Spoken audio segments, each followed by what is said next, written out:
Studies of populations who eat a lot of coconuts are frequently cited by those who sell coconut oil as evidence that it does not have harmful effects.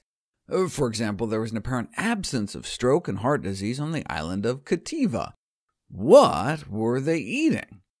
Well, their diet centered around tubers, like sweet potatoes, with fruits, greens, nuts, corn, and beans.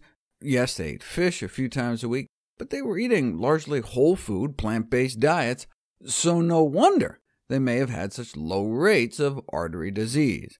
And one of those whole foods was coconut, not coconut oil. Now, if you go to Puka Puka, they eat even more coconuts, and there's even an island where that's most of what they eat. And they get high cholesterol. What's a population eating 87% plant-based, red meat, chicken, and eggs only eaten seldomly, no dairy, doing with cholesterol levels over 200? Well, they're eating all these coconuts every day. What are their disease rates like? We don't know. There's no clinical surveys, no epidemiological data, no autopsies. They did do some EKGs, which can sometimes pick up evidence of past heart attacks, and found few abnormalities, but the sample was too small to be a definitive study. And even if they did have low disease rates, they weren't eating coconut oil, they were eating coconuts. Coconut oil proponents pointing to these studies is like the high-fructose corn syrup lobby pointing to studies of healthy populations who eat corn on the cob. Or the sugar industry pointing to studies on fruit consumption and saying, see, eat all the refined sugar you want. But fruit has fiber, and so do coconuts. Just like adding psyllium fiber, metamucil, to coconut oil can help blunt the adverse effects on cholesterol, fiber derived from defatted coconut itself can reduce cholesterol levels as much as oat bran. And the plant protein in coconut, also missing from the oil, may also help explain why whole coconut may not have the same effects on cholesterol. Although coconut fat in the form of powdered coconut milk may not have the same effects on cholesterol as coconut oil, frequent consumption, defined as 3 or more times a week, has been associated with increased risk of vascular disease, stroke, and heart attack. And no wonder, as coconut milk may acutely impair artery function as badly as a sausage and egg McMuffin. They tested 3 meals. 3 different meals, a Western high-fat meal, comprised of an egg McMuffin, sausage McMuffin, and 2 hash browns, versus a local high-fat meal. This was done in Singapore, so the more traditional high-fat meal was rice cooked with coconut milk, though there were also anchovies and an egg, versus the same amount of calories in an unhealthy low-fat meal comprised of frosted flakes, skim milk, and juice. Here's the artery function, the ability of the arteries to relax normally before Mickey D's and after, significantly crippling down artery function within hours of consumption, and the same thing with the coconut milk.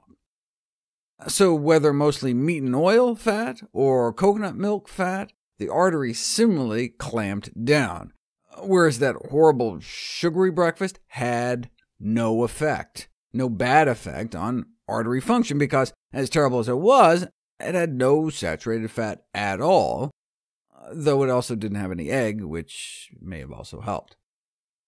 Coconut oil proponents also try to argue that coconut oil has MCTs, medium-chain triglycerides, shorter-chain saturated fats that aren't as bad as the longer-chain saturated fats in meat and dairy.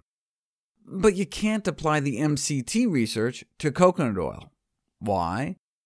MCT oil is composed of MCTs, the medium-chain fats, caprylic and capric acid, about 50% of each, whereas those MCTs make up only like 10% of the coconut oil. Most of coconut oil is the cholesterol-raising longer-chain saturated fats lauric and myristic. It is therefore inaccurate to consider coconut oil to contain predominantly MCT, so you can't extrapolate from MCT studies to coconut oil. That's actually quite a common misconception, that the saturated fat in coconut oil is mainly MCTs. Actually, coconut oil is mainly lauric and myristic, which have potent LDL, bad cholesterol, raising effects. Coconut oil should therefore not be advised for people who should or want to reduce their risk of the #1 killer of U.S. men and women, heart disease. It's like how the beef industry loves to argue that beef fat contains stearic acid, a type of saturated fat that doesn't raise cholesterol. Yeah, but it also has palmitic and myristic that, like lauric, does raise cholesterol. If you compare the effects of different saturated fats, yes, stearic has a neutral effect on LDL, but palmitic, myristic, and lauric shoot it up. And frankly, so may MCT oil itself, bumping up LDL like 15% compared to control. So this popular belief, spread by the coconut oil industry, that coconut oil is healthy, is not supported by science.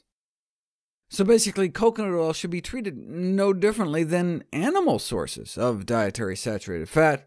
The latest review, published March 2017 in the Journal of the American College of Cardiology, put it even more simply in their recommendations for patients: avoid.